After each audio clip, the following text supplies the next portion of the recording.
They told you Jesus healed through miracles, that he spoke and the blind could see, that he touched lepers and their skin became whole again, that he raised the dead with nothing but his voice. But they never told you how he prepared for those miracles. Every miracle he performed began the night before, in silence, in rest, in the dark.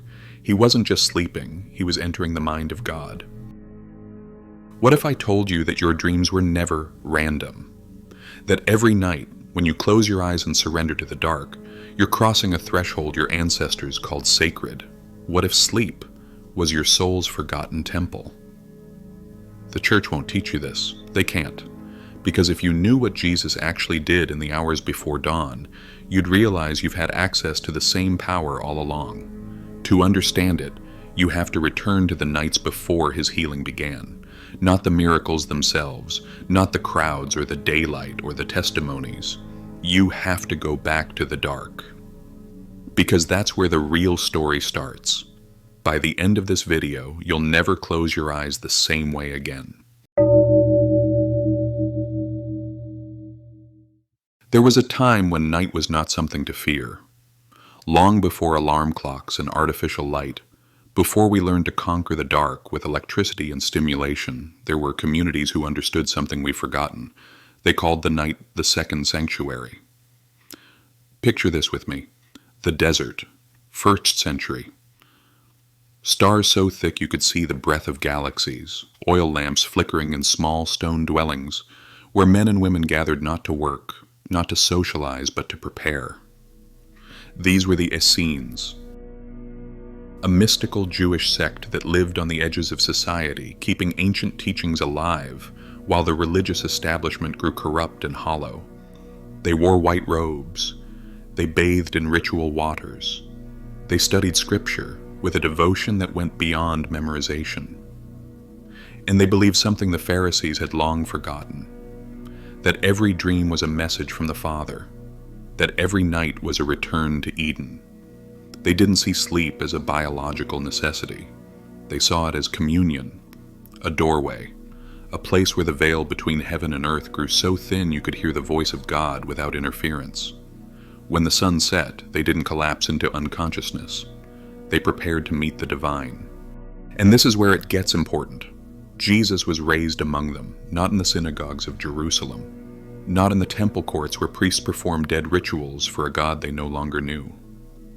He was raised in the wilderness, in communities that still remembered what the night was for. When he withdrew to pray, he wasn't just escaping the crowds. He was returning to a practice he'd been taught since childhood, the practice of sacred rest. But here's what they don't tell you in church.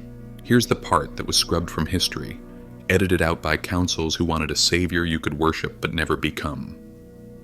The Essenes taught that the body sleeps, but the soul continues. That in the realm of sleep you are closest to your true nature, unguarded, unmasked, no ego, no fear, just consciousness meeting consciousness. And in that space, healing happens. Not the kind of healing that requires effort or willpower or worthiness. The kind that happens when you stop trying, when you finally let go, when you trust so deeply that your body remembers what your mind has forgotten, that you are already whole. The Essenes knew this. They practiced it. They taught it. And Jesus, he mastered it.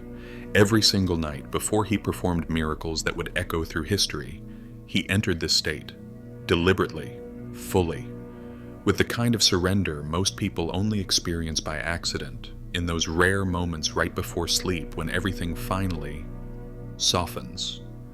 The same stars that watched over him are still watching over you. The same silence he entered is still waiting. But here's the question that should be burning in your chest right now. What did he actually do in the dark?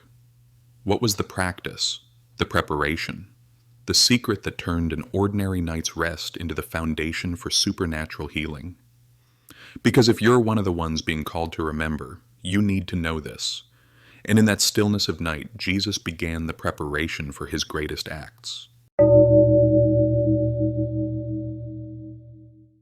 Let me show you something hidden in plain sight. Open your Bible. Any gospel, Matthew, Mark, Luke, or John, and start counting how many times it says this: he withdrew. He went up on the mountain by himself to pray. Very early in the morning, while it was still dark, Jesus got up, left the house, and went off to a solitary place. After he had dismissed the crowds, he went up on the mountain by himself to pray, and when it was evening, he was there alone. Again and again and again. The pattern is undeniable. Before every major miracle, before healing the multitudes, before raising Lazarus, before walking on water, before calming the storm, he withdrew, he rested, he prayed alone. But here's what the Sunday school version leaves out. This wasn't fatigue. This wasn't Jesus being an introvert who needed to recharge his social battery. This was alignment. You see, the Greek word used in the New Testament for withdrew is anakorio. It means to retreat. But the root carries something deeper. It means to return to a place of origin, to go back to the source. Every time Jesus withdrew into the night, into rest, into solitude, he was returning to source. He was re-entering the consciousness of the Father. And here's where it gets mystical and scientific at the same time. Because the ancients knew something that modern neuroscience is only now rediscovering. When you sleep, your brain doesn't shut off. It reorganizes, it processes, it heals. During REM sleep, your brain waves sync into theta rhythms, the same frequency mystics enter during deep meditation, the same state shamans call journeying, the same realm the Essenes believed was the threshold of heaven. Science calls it REM. The mystics called it revelation. And Jesus? He didn't just experience it passively, he used it, intentionally, deliberately. Before he healed others, he allowed heaven to heal him, through rest, through surrender, through trust so complete that his human mind could finally get out of the way and let divinity move. Let me tell you about the night before he healed the woman with the issue of blood. The Gospels don't record what happened that night, but if you know the pattern, you can see it. She'd been bleeding for 12 years. 12 years of suffering, shame, isolation. 12 years of being called unclean by a religious system that had no power to help her. She'd spent everything she had on physicians. Nothing worked. And then one morning she heard Jesus was passing through. But here's what she didn't know. The night before, in the hours while she tossed and turned in desperation, Jesus had already entered the realm where healing originates. Not in his waking mind, not in his human effort. In the deep rest where his consciousness merged with the Father's. The body sleeps, but the soul continues the work of God. And when she touched the hem of his garment the next day, she wasn't just touching fabric. She was touching a man who had become a walking threshold. A man so aligned with Source that power flowed from him without him even trying. He felt it leave. "Who touched me?" he asked. Because healing isn't something you do. It's something you become a conduit for. And that conduit is built in the night, in the rest. In the sacred surrender most people never learn. Or here's another one. The night before he raised Lazarus from the dead. Lazarus had been in the tomb 4 days. His sisters were devastated. The mourners were already gathered. Everyone had given up hope. But before Jesus even arrived in Bethany, before he stood at that tomb and called out, "Lazarus, come forth," he had already been to the realm where death has no dominion. Not metaphorically, literally. In his sleep, in that space between human consciousness and divine awareness, he had already walked in the dimension where life and death are just frequencies, where a word spoken from the right level of consciousness can rearrange matter itself. You think he was just sleeping? Not at all. He was preparing the way. Let me ask you something. Have you ever woken up with the answer to a problem you couldn't solve the day before? Have you ever had a dream so vivid, so real, that it felt like you'd actually lived it? Have you ever experienced a healing in your body overnight? Pain that vanished, inflammation that disappeared, clarity that returned? You've tasted it. You've touched the same realm. He entered deliberately. The difference is he knew what he was doing. He'd been trained. He'd practiced. He'd mastered the art of sacred sleep. And here's the part that should make your heart race. He said you could do it too. Greater works than these shall you do. Not because you're special, not because you've earned it, but because the same spirit that rested in him rests in you. The same consciousness that healed through him breathes through you. The same realm he entered every night is waiting for you tonight. But what he entered each night wasn't just sleep. It was a passage, a doorway. And it's been almost completely erased from history, until now. Every night you do something you've done thousands of times. You close your eyes, you let go of the day, you surrender your thoughts, your worries, your identity, your story. For a few hours you stop being you. You don't think about it. You just let go. But what if I told you that this act, this ordinary nightly surrender, is the purest form of prayer that exists, not the kind of prayer you were taught in church, not the recited words or the religious postures or the begging for mercy from a distant God. I'm talking about the kind of prayer that doesn't use words, the prayer of absolute trust. This is what Jesus knew. When he said, "Come to me, all who are weary and heavy laden, and I will give you rest," he wasn't talking about a nap. He was talking about this, the rest that heals the soul, the surrender that opens heaven, the trust that says, I don't have to control this anymore. In the Greek, the word he used for rest is anapausis. It doesn't just mean cessation of work. It means restoration, refreshment, the kind of deep cellular renewal that only happens when you stop fighting. And here's the key. Sleep was his metaphor for the kingdom itself. Think about it. What happens when you fall asleep? Your conscious mind, the one that plans and worries and judges and controls, finally steps aside. Your ego dissolves. Your defenses drop. All the masks you wear during the day fall away. And what's left? Pure being. Consciousness without the story. Awareness without the armor. This is what he called the kingdom of God, not a place you go when you die, not a reward for good behavior, but a state of being you enter every single night, if you know how to approach it. The Essenes taught that sleep was the small death, the practice run, the nightly rehearsal for what mystics call dying before you die. Because in sleep, you release everything, your name, your history, your pain, your identity. And for a few hours, you exist as pure consciousness, the same consciousness that created the stars, that beats your heart, that knows how to heal your body without you having to think about it. This is why Jesus spent so much time in rest before performing miracles. He wasn't recharging. He was practicing surrender. Every night he would lay down his human will, his human fears, his human limitations, and he would say the same prayer that would later echo from the cross. Father, into your hands I commit my spirit. Not just once, every single night. And in that surrender, something happened that most people never experience consciously. He merged. His human consciousness and divine consciousness became one stream, one awareness, one power. This is the secret they don't want you to know. Because if you realize that the same thing happens to you every night, that you too have access to this state, you wouldn't need the priests anymore. You wouldn't need the rituals or the intermediaries or the institutions that claim to stand between you and God. You'd realize the temple is already within you, and the doorway opens every single night. Let me tell you something you've probably felt but never had words for. You know that moment right before you fall asleep, when your body is heavy and warm, and your thoughts start to drift, and there's this softness, a peace that doesn't come from anything external, a quiet that feels like coming home.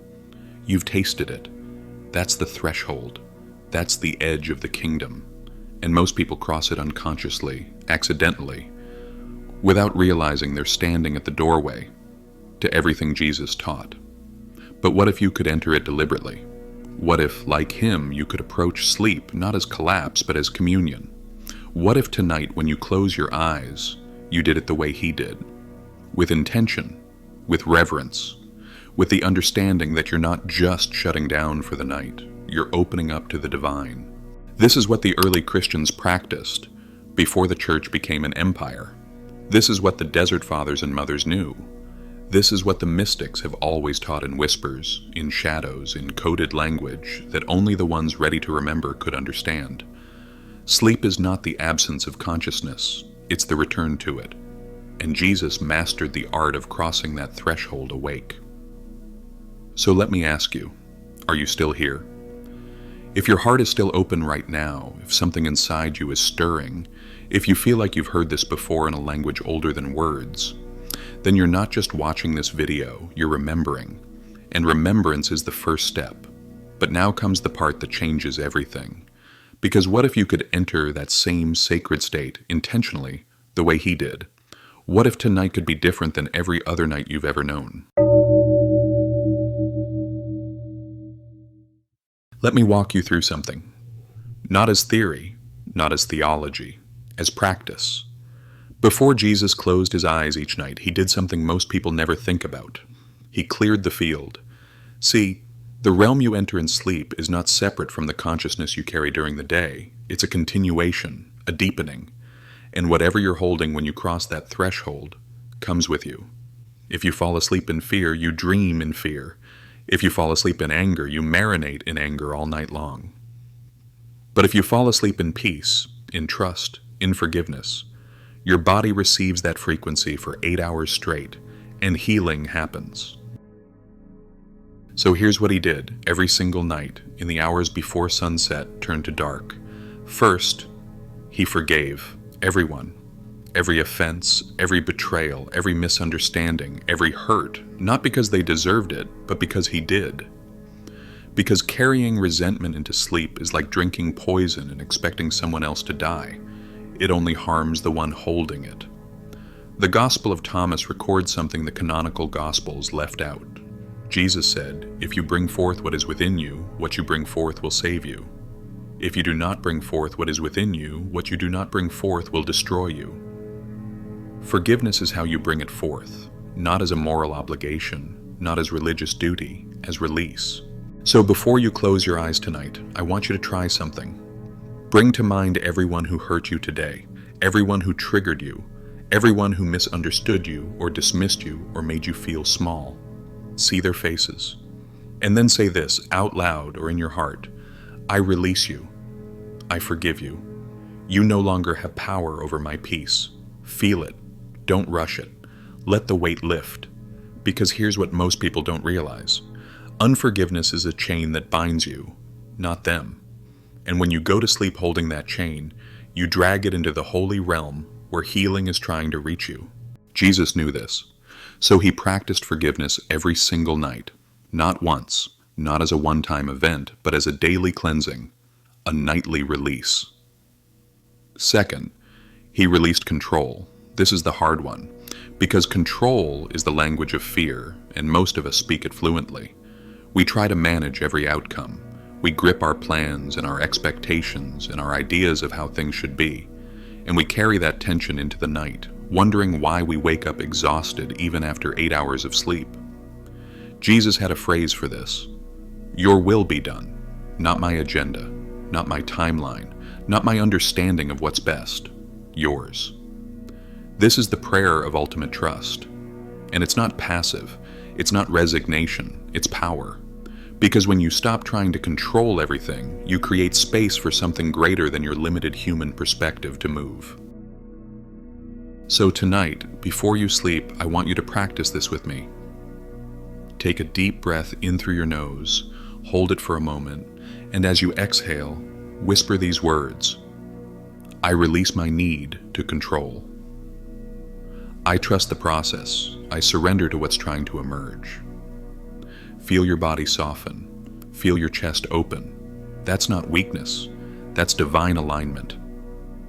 Third, he visualized light, not as a New Age technique, not as positive thinking, as a remembrance of what he actually was. I am the light of the world, he said. Not I have light, not I reflect light. I am, and so are you. So here's the practice. As you lay in bed tonight, in the quiet dark, I want you to close your eyes and imagine this: a golden light rising from your heart, warm, soft, alive. See it expand with every breath, filling your chest, your throat, your head. Let it pour down into your belly, your legs, your feet, until your whole body is glowing from within. And then hear these words, not from me, but from the deepest part of yourself. I am light. I am whole. I am loved. This isn't visualization for manifestation. This is remembrance. You're not creating something new. You're remembering what's always been true. And when you fall asleep holding this awareness, your body receives it as instruction. Your cells listen. Your nervous system recalibrates. Your consciousness aligns with truth instead of fear. This is what Jesus did every single night, and it's why his presence felt like medicine to everyone who came near him. He wasn't special. He was aligned. Now here's the final piece of the practice. Right before sleep, as your eyes grow heavy and your thoughts begin to drift, speak this prayer, not as a request, as a declaration. Father, into your hands I rest my spirit. Let those words be the last thing your conscious mind holds, not your to-do list, not your worries, not your plans for tomorrow. Just trust, pure, complete, childlike trust. And then let go. If something inside you just softened while I was speaking, if your breathing changed, if you felt your shoulders drop or your jaw unclench, that's not coincidence. That's remembrance. Your body knows this practice. Your soul has done it before. In lifetimes you don't consciously remember. In temples that no longer exist. In mystery schools that were burned and buried and erased. But the memory lives in you. And when you practice this tonight, you're not learning something new. You're reclaiming something ancient, so let it mark you. If you feel this frequency alive in your chest right now, leave a small sign in the comments below. Type these 3 words, I am awakening. Something simple, something true. Let others know they're not alone in remembering. Because the real miracle didn't happen when he woke up. It happened while he slept. In that moment of absolute surrender, absolute trust, absolute alignment, heaven and earth became one, and the body, without effort, without striving, without trying, simply remembered how to be whole. There's a law most people don't know exists, not a law written in scripture, not a law enforced by governments, a law written into the fabric of reality itself. Consciousness precedes form. Let me say that again. Consciousness precedes form. Your body is not a machine that generates thoughts. It's the opposite. Your body is a reflection, a physical manifestation of the consciousness you hold. And here's the terrifying, beautiful truth. Every cell in your body is listening to you, not to your words, not to your intentions, to your state. When you fall asleep in fear, your body receives the instruction, we are unsafe.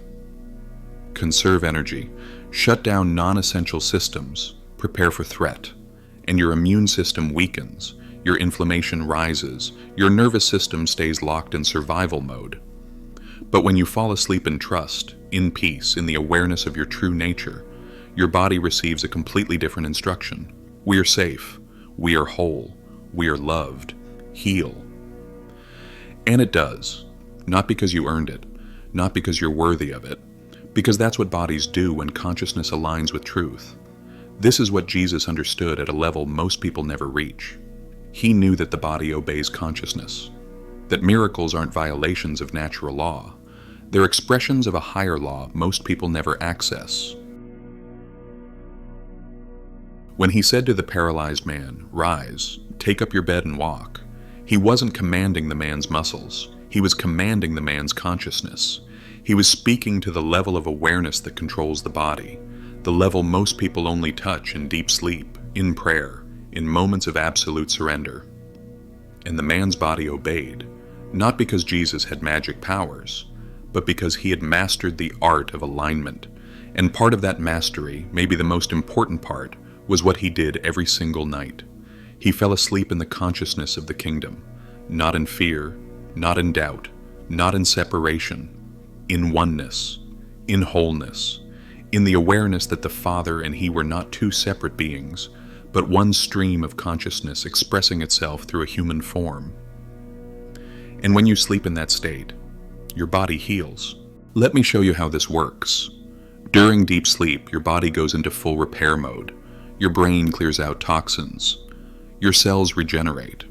Your immune system strengthens. Hormones rebalance. Inflammation decreases. Science has documented all of this. But here's what science is only beginning to understand. The quality of that healing is directly linked to the consciousness you carry into sleep. If you fall asleep holding stress, your cortisol stays elevated. Your body never fully enters the parasympathetic state where deep healing happens. But if you fall asleep in peace, real peace, not forced positivity, your nervous system downregulates completely. Your heart rate variability increases. Your cells receive the signal that it's safe to heal. This is why Jesus' miracles felt effortless. He wasn't straining. He wasn't trying. He was simply allowing the natural order of a higher consciousness to express itself through his body. And he built that capacity every single night, in the hours when the world was sleeping and he was communing with the realm where healing originates. There's a story in the Gospel of Mark that most people read too quickly. Jesus is on a boat with his disciples. A storm rises, violent, terrifying, waves crashing over the sides. These are experienced fishermen, and even they think they're going to die. And where's Jesus? Asleep, in the stern of the boat, on a cushion, completely at peace while chaos rages around him. They wake him up, panicked. "Teacher, don't you care that we're perishing?"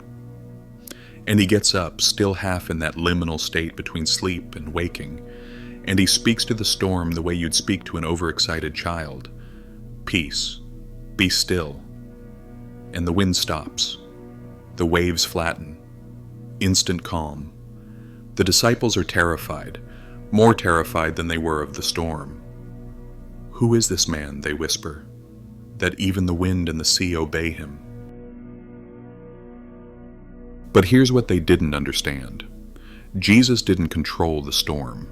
He simply remained in a state of consciousness where storms have no power. He carried that state from his sleep into his waking.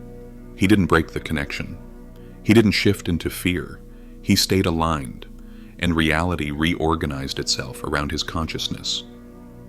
This is the mystery. This is the secret they don't teach in seminaries. That the external world, your health, your circumstances, even the physical elements, responds to consciousness. And the consciousness you hold in sleep becomes the foundation for everything you experience when you wake. So let me ask you something. What consciousness are you falling asleep in tonight? Are you scrolling your phone until your eyes blur, filling your mind with anxiety and outrage and comparison? Are you replaying every mistake, every regret, every fear about tomorrow? Or are you going to do what he did? Release, forgive, surrender, trust, and fall asleep in the awareness that you are held, you are loved, you are already whole. Because if this truth feels alive in you right now, if your spirit is resonating with this frequency, if something deep in your chest is saying yes, then whisper it. Say yes in your heart. Let it ripple through you. Because every yes adds to the collective field. Every remembrance strengthens the grid. Every soul that wakes up to this truth makes it easier for the next one to remember. Jesus called it the kingdom, the field of consciousness where healing, miracles, and divine order are the natural state, and you enter it every single night. The question is, are you entering it consciously or unconsciously? Are you dragging fear and chaos across the threshold? Or are you crossing it the way he did, clean, clear, surrendered, and whole? Because the real miracle isn't what happens while you sleep. It's who you become when you wake. And in that space of sacred rest, in that threshold between human and divine, the one who sleeps and the one who heals are the same. Let me tell you something that will sound impossible until you experience it. Every dream you've ever had is God speaking in the language of your soul. Not some dreams, not the significant ones. Every single one. Even the weird ones, even the mundane ones. Even the ones you forget 3 seconds after waking. They're all messages, symbols, metaphors, living parables written in the code your subconscious understands better than any spoken language. The ancients knew this. In the Bible, God speaks to people in dreams more often than any other way. Abraham, Jacob, Joseph, Daniel, Solomon, Mary, Joseph again. Dreams weren't dismissed as random neural firings. They were treated as revelation, as direct communication from the divine. And Jesus, raised in a tradition that honored dreams as sacred, understood something most people today have completely forgotten. That the realm you enter in sleep is not less real than the waking world. It's more real, because in sleep you're no longer filtered through the ego's limited perception. You're consciousness meeting consciousness, soul meeting source. And in that meeting, the same creative power that spoke galaxies into existence is speaking to you. Every single night. But here's where it gets wild. Jesus didn't just receive dreams. He walked awake in the same realm most people only visit unconsciously. Let me explain. There's a state mystics throughout history have described. Buddhists call it Rigpa. Sufis call it wakefulness in sleep. Hindu yogis call it Yoga Nidra. It's the ability to remain conscious while the body sleeps, to cross the threshold into the dream realm without losing awareness, to exist simultaneously in two states, the body at rest and the soul fully awake in the dimension where thought becomes form instantaneously. This is what Jesus mastered. This is why his miracles felt effortless, because he wasn't operating from the waking, limited, separate human consciousness. He was operating from the dream consciousness, the realm where a word spoken becomes reality, where imagination and manifestation are the same act, where separation between creator and creation dissolves completely. When he said, "Let there be light," to a blind man's eyes, he was speaking the same language God spoke in Genesis, the language of pure consciousness creating form. And he could do it because he'd learned to stay awake in the realm where that language is the only one spoken. Think about your dreams for a moment. In a dream, you can fly. You can walk through walls. You can be in two places at once.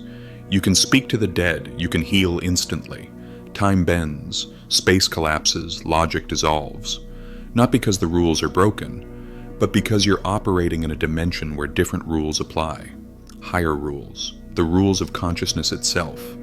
And Jesus learned to bring that level of consciousness into his waking life. He learned to dream while awake. To operate from the realm where thy will be done isn't a request. It's a description of how reality actually works when you stop resisting it.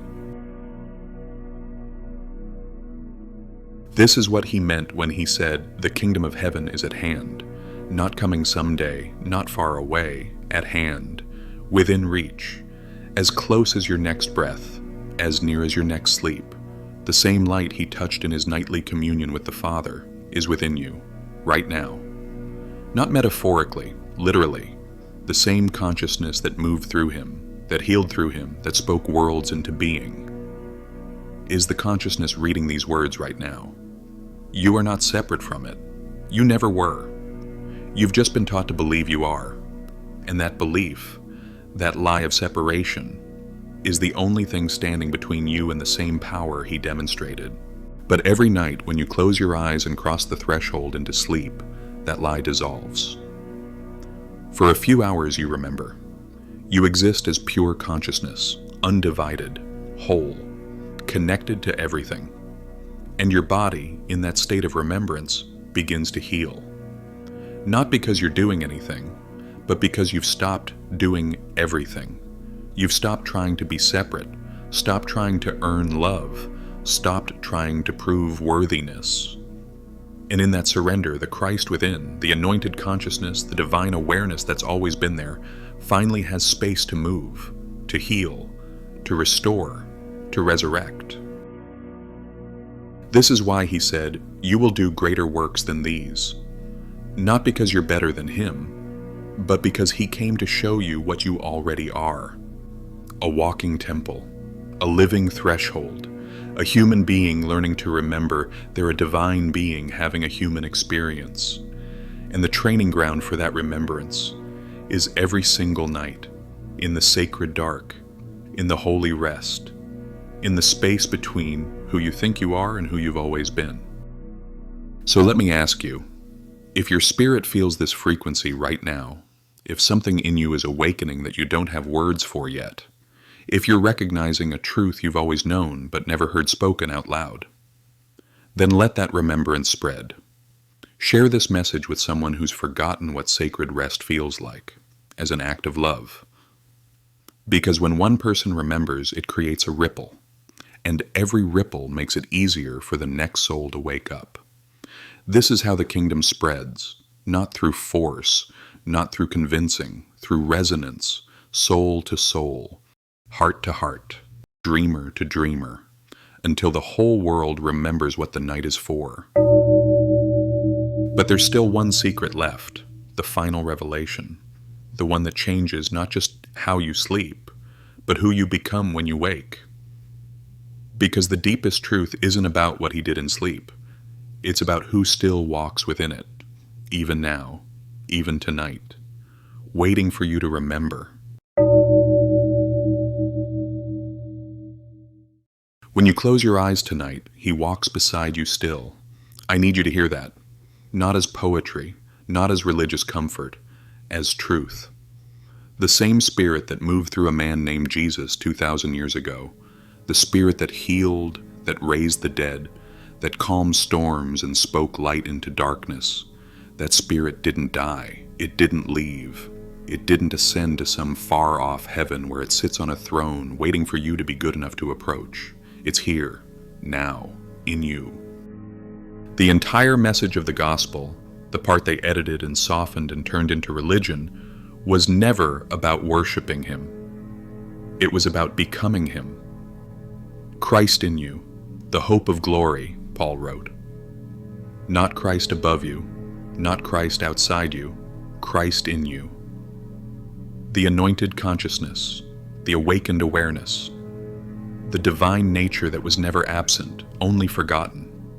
And every night when you surrender into sleep, you have the opportunity to remember, to touch the same realm he touched, to drink from the same well he drank from, to let the same healing power that flowed through him flow through you.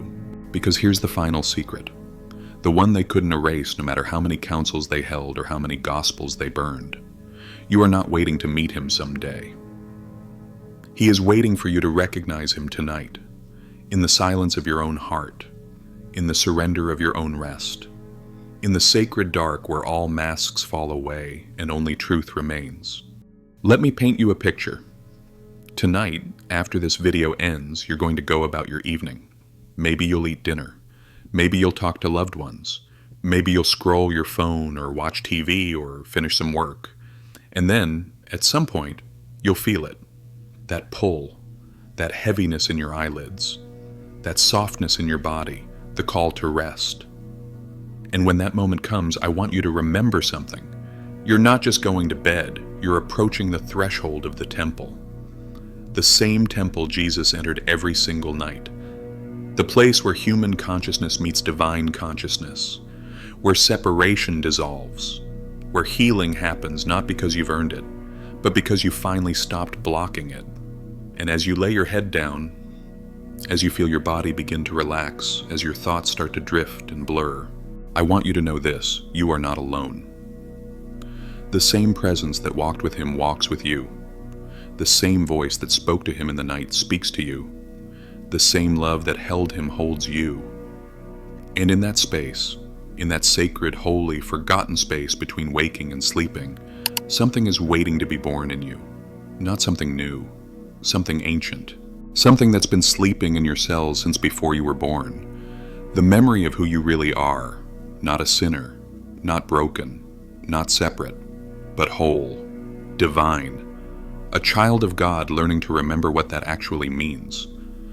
This is why they tried to hide these teachings. This is why the church turned him into someone you worship instead of someone you embody. Because if you really knew, that the kingdom of heaven is accessed every single night through the doorway of sacred rest, you wouldn't need them anymore. You wouldn't need the rituals or the intermediaries or the guilt or the control. You'd have direct access, the same access he had, The same access the mystics have always had. The same access your soul has been crying out for your entire life. And it's been there all along, waiting, in the dark, in the rest, in the surrender you practice every single night without even realizing it's holy. So here's what I want you to do. Not tomorrow, not someday, tonight. Before you close your eyes, I want you to speak this out loud. Let the words come from your lips, from your heart, from the deepest place in you that knows this is true. I am not separate from the divine. The same spirit that healed through Jesus heals through me. Tonight, I enter sacred rest. I release all fear. I forgive all debts. I surrender all control. And I trust that in my sleep, heaven is doing the work I cannot do in my striving. Father, into your hands I rest my spirit. I am whole. I am loved. I am awake in the dream of God.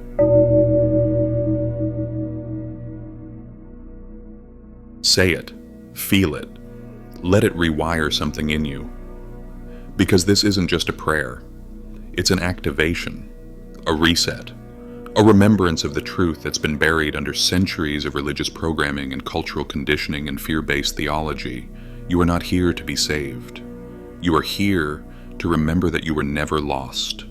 And every night, every single night, you get to practice that remembrance, to lay down the burden of separation, to rest in the truth of your divine nature, to let healing happen not through effort, but through trust. This is what Jesus did. This is what he taught. This is what they tried to erase, but it's still here, alive in you, waiting for you to stop trying so hard and simply rest. They told you miracles happened in daylight. They told you healing required faith and worthiness and the right beliefs. But the truth is simpler and more radical. The real miracles begin in the dark, in the holy night, in the sacred rest where you finally let go of everything you think you know and allow God to remind you of everything you've forgotten. And tonight, when you close your eyes, you won't be alone. The Christ within you, the anointed one, the awakened one, the divine consciousness that never left, will be there, not as something separate, not as someone to pray to, but as the deepest truth of who you are, the light that never goes out, the love that never fails, the healing that never stops, even when you forget, even when you doubt, even when you think you're too broken or too far gone or too ordinary to be anything more than human. The Christ within you remembers, and every night, in the temple of your rest, that memory grows stronger. Until one morning, maybe tomorrow, maybe years from now, you'll wake up and realize you're not the one being healed. You're the one through whom healing flows. You're not the one receiving miracles. You're the walking miracle. You're not the one searching for God. You're the one through whom God is searching for himself. This is the final revelation, the one that can't be taught, only remembered, the one that can't be given, only recognized. You are the Christ, not in arrogance, not in ego, but in the same way he was, a human being who learned to stop identifying with the small self and started embodying the true self, the self that never sleeps, the self that never dies, the self that moves through all things, heals all things, loves all things. And tonight, when you rest, you practice being that self. You practice letting go of the false identity. You practice trusting the process. You practice sacred surrender. And somewhere in the deep night, in the realm between worlds, heaven touches earth, spirit touches flesh, and you remember, even if just for a moment, what you came here to be. If this message touched something deep in you, if you feel the stirring of something you don't have words for yet, if you know in your bones that you were meant to hear this, then leave your mark in light. Like this video as an act of remembrance. Subscribe as a vow to awaken the Christ within. And in the comments below, write just 3 words, I am waking up. And for every soul who will come after you, searching for permission to remember what they've always known. Let them see they're not alone. Let them know the awakening has already begun. And tonight, when you close your eyes, may your sleep be sacred. May your rest be holy. May your dreams be filled with the voice that's been calling you home since before time began. Before you drift back into the world, if you felt the pull of remembrance in your spirit, know this, it wasn't random. We have lots of hidden knowledge hidden from the public. We have hidden keys, prayers, and activations inside what we call the sacred scrolls, writings not meant for public eyes, but only for those who are truly awakening. And if you're ready to walk with others on this path, if you're ready to find the hidden remnant, we have a private sanctuary for you. This is where seekers like you gather, decode, and remember together. Both are for the ones with eyes to see and ears that hear.